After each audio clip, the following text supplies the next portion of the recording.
అందరికీ నా హృదయపూర్వక నమస్కారాలు. కూటమి ప్రభుత్వం అధికారంలోకి వచ్చి దాదాపు 60 రోజులు కావస్తుంది. నేను పంచాయతీరాజ్ శాఖ, అటవీ శాఖ బాధ్యతలు స్వీకరించిన తర్వాత పంచాయతీ శాఖకు సంబంధించి చాలా రివ్యూలు చేశాం. రూరల్ వాటర్ సప్లై, రోడ్లకు సంబంధించి చాలా రిపోర్ట్స్లో తెలియజేస్తూనే వచ్చాను. ఏ స్థాయిలో నిధులు సరిగ్గా పంపిణీ జరగలేదు, వచ్చినా దాని దుర్వినియోగం జరిగినాయి. ఈ పరిస్థితుల్లో కూటమి ప్రభుత్వం చాలా చిత్తశుద్ధితోటి ఈ పంచాయతీరాజ్ వ్యవస్థని బలోపేతం చేయాలి అని చెప్పి చాలా బలమైన నిర్ణయం తీసుకున్నాం. దాంట్లో భాగంగానే 3 కీలకమైన నిర్ణయాలు తీసుకున్నాం. ఒకటి, ఆగస్టు 15 ఈ జెండా పండుగకి సంబంధించి. 2, మనకి జాతీయ ఉపాధి హామీ పథకానికి సంబంధించి ఒకటే రోజున 13,326 పంచాయతీల్లో గ్రామసభ తీర్మానాలు జరగాలి. ఆ దిశగా అడుగులు వేస్తూ ఉన్నాం. ఈ గ్రామసభ తీర్మానం అంటే ఏంటంటే, జాతీయ ఉపాధి హామీ పథకం ద్వారా వచ్చే కేటాయించిన పనులకు కానీ నిధులకు కానీ ఆ ప్రజాప్రతినిధులు, ఆ ఎమ్మెల్యేలు కానీ, గ్రామ సర్పంచులు కానీ, పంచాయతీ సర్పంచులు కానీ, ఆ పంచాయతీలో ఉన్న ప్రజలు కూడా అందరూ ఏకగ్రీవంగా అంటే ఏ పనులు జరగాలి, జాతీయ ఉపాధి హామీ పథకానికి సంబంధించిన ఆ పనులకి మన గ్రామాల్లో ఏ పనులు జరగాలి, ఏ పనులకి ఆ నిధులు కేటాయించాలి, ఈ దృష్టిలో గ్రామసభ తీర్మానం జరుగుతుంది. విడివిడిగా కాకుండా ఒకటే రోజున 13,326 పంచాయతీల్లో ఒకటే రోజున గ్రామసభ తీర్మానాలు జరగాలని కీలకంగా ఆదేశించడం అయినది. ఆ విధంగా ముందు ఒకటి చేస్తూ ఉన్నాం. రెండవది, జల్ జీవన్ మిషన్. అంటే ప్రతి ఇంటికి కుళాయి అనేది ప్రధానమంత్రి గారి ఆకాంక్ష, ఆశయం. ఏ ప్రభుత్వం కనీసం మానవ హక్కు ఇది. అలాంటి జల్ జీవన్ మిషన్కి సంబంధించి గత 5 సంవత్సరాలుగా ఎక్కడ కూడా సంతృప్తికరంగా గత ప్రభుత్వం చేయలేదు. రాష్ట్రంలో గ్రామీణ తాగునీటి సరఫరా ఇది అసలు ఏ స్థాయిలో ఉంది? ఉదాహరణకి జల్ జీవన్ మిషన్ కింద ఒక దాదాపు 27,000 కోట్లు ఖర్చు చేయాల్సి వస్తే గత ప్రభుత్వం 4,000 కోట్లే ఖర్చు చేస్తుంది. ఆ 4,000 కోట్లు ఖర్చు కూడా పెట్టిన విధానం ఏ స్థాయిలో ఉంది? నిజంగా నీటి సరఫరా అవుతుందా? ఉదాహరణకి చాలామంది ఎమ్మెల్యేలు అందరూ కూడా నా దృష్టికి తీసుకొచ్చినా కూడా నాకు వాళ్ళు ఇచ్చే ఈ పిటిషన్స్ కానీ ఇవన్నీ కూడా ఏం తెలియజేస్తున్నాయంటే, పంచాయతీల్లో కానీ గ్రామాల్లో కానీ జేజే మిషన్ కింద పైప్ లైన్లు వేశారు, కానీ దానికి ఆ నీటి సరఫరా ఉండే ఇది లేదు, దానికి వాటర్ సోర్స్ లేకుండా పైప్ వేసి వెళ్ళిపోయారు. అంటే దీని వెనక ఏమనిపించిందో, నిజంగా ఏదైనా వీళ్ళు డబ్బులు చేసుకోవడానికి పైప్ లైన్లు వేసి వదిలేశారన్నది ఆలోచన వచ్చి దాని మీద ఏం ఆదేశించాం పంచాయతీరాజ్ శాఖ ఉన్నతాధికారులందరినీ ఏంటంటే, అసలు రాష్ట్రంలో గ్రామీణ తాగునీటి సరఫరా పరిస్థితి ఎలా ఉంది, ఎన్ని గ్రామాలకి పైప్ లైన్స్ బాగున్నాయి, నీటి సరఫరా స్థాయి ఎలా ఉంది, రోజుకి ఎన్ని లీటర్లు నీళ్ళు వస్తున్నాయి, అలాగే ప్రస్తుత పరిస్థితి తెలుసుకోవడానికి దాదాపు ఒక 12 అంశాల మీద మేము సర్వే చేయమని ఆదేశించాం. దీన్ని పల్స్ సర్వేగా మీ దృష్టికి తీసుకొస్తున్నాం. ఇది పల్స్ సర్వే చేపడుతున్నాం. దీంట్లో వచ్చిన డేటా ఆధారంగా జల్ జీవన్ మిషన్ని కూటమి ప్రభుత్వ ఆధ్వర్యంలో అత్యంత పకడ్బందీగా ప్రణాళిక రచన చేయడానికి ఈ సర్వే నిర్వహిస్తున్నాం. ఒకసారి ఈ డేటా పాయింట్స్ అన్నీ రాగానే ఏ పంచాయతీల్లో నీళ్ళు వస్తున్నాయి, ఏ పంచాయతీల్లో పైప్ లైన్లు డ్యామేజ్ అయినాయి, అసలు గత ప్రభుత్వం చేసిన 4,000 కోట్ల రూపాయల ఖర్చు నిజంగా ఆ ఉద్దేశింప పనులకి జరిగిందా లేదా, వీటన్నిటిని కూడా ఈ పల్స్ సర్వేలు మనకి తెలిసి వస్తాయి. దీని సమూలంగా ప్రజలందరికీ సమీప భవిష్యత్తులో తెలియజేస్తాను. అలాగే గ్రామ పంచాయతీలు, పంచాయతీరాజ్ వ్యవస్థ బలోపేతం కావాలంటే సర్పంచ్ వ్యవస్థ చాలా కీలకమైంది. గత ప్రభుత్వం పంచాయతీ ఎన్నికలు సరిగ్గా నిర్వహించలేకపోవడం వల్ల మనకు నిధులు రాలేకపోయినాయి.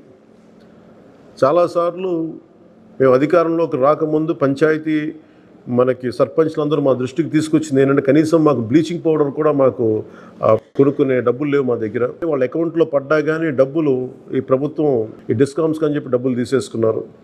సో పంచాయతీల నిర్వహణకి ఎన్నికలు జరిగినాయి, కానీ పంచాయతీల నిర్వహణకి సంబంధించి ఏ విధంగా వారికి సరైన ఆర్థిక పరిపుష్టి జరగలేదు నిధులు పడ్డాక.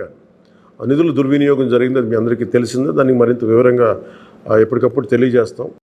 సో ముఖ్యంగా పంచాయతీరాజ్ వ్యవస్థని, సర్పంచ్ వ్యవస్థని బలోపేతం చేయాలన్నదే మా కూటమి ప్రభుత్వం తాలూకు ఆశయం, ఆకాంక్ష. దాంట్లో భాగంగా ఇప్పటిదాకా గత 30 సంవత్సరాలుగా, గత 1990 నుంచి ఇప్పటిదాకా ఎప్పుడు మన 15 ఆగస్టు పండగ జరపడానికి ఇప్పటిదాకా నిధులు ఇప్పుడు సమకూర్చలేదు. చాలా నామకే వాస్తే నామమాత్రంగా ప్రతి పంచాయతీకి, చిన్న పెద్ద పంచాయతీలకి 100 రూపాయలు, చిన్న పంచాయతీలకి, పెద్ద పంచాయతీలకి 250 రూపాయలు చొప్పున ఇచ్చేవారు. ఒకవైపేమో గాంధీ గారి కలల కన్నా పల్లెలు పట్టుకొమ్మలు అంటూ ఉంటాం, గ్రామీణ స్వరాజ్యం అని మాట్లాడతాం. కానీ ఎన్నికల్లో నిలబడ్డ పంచాయతీ సర్పంచ్కి మటుకు జెండా పండుగ నిర్వహించాలంటే వాళ్ళకి ఇచ్చే డబ్బులు 100 రూపాయలు, 250 రూపాయలు. ఈ రివ్యూ మీటింగ్స్లో మాకు తేలింది ఏంటంటే 100 రూపాయలకి, 250 రూపాయలకి 13,326 పంచాయతీల్లో ఏం చేయగలరు? మేము ఒకటే ఆదేశించాను, రాగానే చాలా ఘనంగా జరుపుకోవాలి. గాంధీ గారి ఈ గ్రామ స్వరాజ్యాన్ని నిజంగా మనం ముందుకు తీసుకెళ్లాలంటే ఆ స్టేట్మెంట్ చాలా బలంగా ఇవ్వాలి. 1994లో ఇచ్చిన జీవో 100 రూపాయలు, 250 రూపాయలు, ఒకటి స్వాతంత్ర దినోత్సవానికి, 2 గణతంత్ర దినోత్సవానికి, వాటిని పెంపొందించేలాగా, వాటిని పెంచేలాగా ఒక కీలకమైన నిర్ణయం తీసుకుంది ఈ కూటమి ప్రభుత్వం. ప్రతి ఒక్క పంచాయతీలో సర్పంచులు తలెత్తుకొని సగౌరవంగా జెండా వందనం చేసేలాగా రాష్ట్రంలోని ఎన్డీఏ ప్రభుత్వం నిర్ణయం తీసుకుంది. ఆగస్టు 15న స్వాతంత్ర దినోత్సవ వేడుకల నిర్వహణకు నిధులు కొరత లేకుండా చేశాం. చిన్న పంచాయతీలకి 10,000 రూపాయలు, మేజర్ పంచాయతీలకి 25,000 రూపాయల చొప్పున నిధులు సమకూరుస్తున్నాం. దానికోసమని జీవోను కూడా రిలీజ్ చేశాం. దీనిని పంచాయతీ సర్పంచులు దీన్ని పూర్తిగా సద్వినియోగం చేసుకోమని నేను విన్నవించుకుంటా ఉన్నాను. ఇప్పటి వరకు పంచాయతీలకి ఇంత పెద్ద స్థాయిలో ఆగస్టు 15, జనవరి 26 వేడుకలకు నిధులు ఇచ్చింది లేదు. 34 సంవత్సరాలుగా 1990 నుంచి ఈ మొత్తం ఇప్పటిదాకా పెంచలేదు. 34 సంవత్సరాలుగా ఈ పండగలకి, జెండా వందనం పండగ కానీ, గణతంత్ర దినోత్సవానికి కానీ 100 రూపాయలు, 200 రూపాయలు చొప్పున ఇచ్చేవాళ్ళు. ఈ మొత్తాన్ని గణనీయంగా పెంచాలని చెప్పి కూటమి ప్రభుత్వం నిర్ణయం తీసుకొని జీవో జారీ చేసింది. 13,326 పంచాయతీల్లో ఘనంగా, గౌరవంగా స్వాతంత్ర దినోత్సవ వేడుకలు సాగాలన్నదే మా కూటమి ప్రభుత్వం ఉద్దేశం. ఇప్పటి వరకు సర్పంచులు అతి స్వల్ప మొత్తాలతో వేడుకలను ఘనంగా చేయలేకపోయేవాళ్ళు. ఈ విషయం నా దృష్టికి వచ్చింది రివ్యూస్లో. దీనిపైన ఉన్నతాధికారులతో మాట్లాడి ఏ దశలోనూ ప్రజలు ఎన్నుకున్న సర్పంచుల ఆత్మగౌరవం తగ్గకుండా దేశంలో పవిత్రమైన 15 ఆగస్టు గణతంత్ర వేడుకలు గర్వంగా చేసుకునేలాగా, సగర్వంగా చేసుకునేలా చర్యలు తీసుకొని చాలా స్పష్టంగా ఆదేశాలు ఇచ్చాను. ఆ దిశగానే నిర్ణయం చేశాం. 5,000 లోపు ఉన్న జనాభా ఉన్న గ్రామాలకి 10,000 రూపాయలు, 5,000 పైబడ్డ జనాభా ఉన్న గ్రామాలకి 25,000 రూపాయల చొప్పున నిధులు అందిస్తాం. గాంధీ మహాత్ములు కలలుగన్న గ్రామ స్వరాజ్యం సిద్ధించాలన్నదే మా కూటమి ప్రభుత్వం తాలూకు తపన, ఆకాంక్ష. అందులో భాగంగానే పంచాయతీలకి తీర్చిదిద్దే ప్రక్రియకు శ్రీకారం చుట్టాం. ఈ ఆగస్టు 15 నుంచి పారిశుద్ధ నిర్వహణ, రక్షిత తాగునీటి సరఫరా, మౌలిక వసతులతో కల్పనతో గ్రామాలు సర్వతోముఖాభివృద్ధి దిశగా అడుగులు వేస్తున్నాం. గౌరవ సర్పంచులందరికీ నా విజ్ఞాపన, ప్రభుత్వం నుంచి విన్నపం, ఆగస్టు 15 నాటి వేడుకల్లో అందరి భాగస్వామ్యం ఉండాలి. పంచాయతీ పరిధిలోని పాఠశాలల్లో వ్యాసరచన, క్విజ్, డిబేట్ పోటీలు, క్రీడా పోటీలు నిర్వహించాలని కోరుకుంటా ఉన్నాం. ఉపాధ్యాయులు భాగస్వామ్యంతో వీటిని నిర్వహించాలని కూడా ఆదేశాలు ఇచ్చాం. గ్రామంలో స్వాతంత్ర సమరయోధులు, రక్షణ రంగంలో పనిచేసిన వారు, ముఖ్యంగా పారిశుద్ధ్య కార్మికులకు సత్కారాలు చేయాలి. గౌరవ ప్రధానమంత్రి గారు ఇప్పుడు కూడా పారిశుద్ధ్య కార్మికులకి ఏ స్థాయిలో గౌరవించారో అందరికీ తెలిసిందే. రాష్ట్ర ఎన్డీఏ ప్రభుత్వం కూడా ఆ దిశలోనే గౌరవ ముఖ్యమంత్రి శ్రీ నారా చంద్రబాబు గారి ఆధ్వర్యంలో పారిశుద్ధ్య కార్మికులకు అదే గౌరవం ఇవ్వడం జరుగుతుంది. సో ఈ విధంగా మేమందరం బలంగా, చాలా కీలకంగా పనిచేస్తూ ముందుకెళ్తున్నాం. దీని అందరికీ ప్రజలందరూ ఆశీస్సులు కావాలి.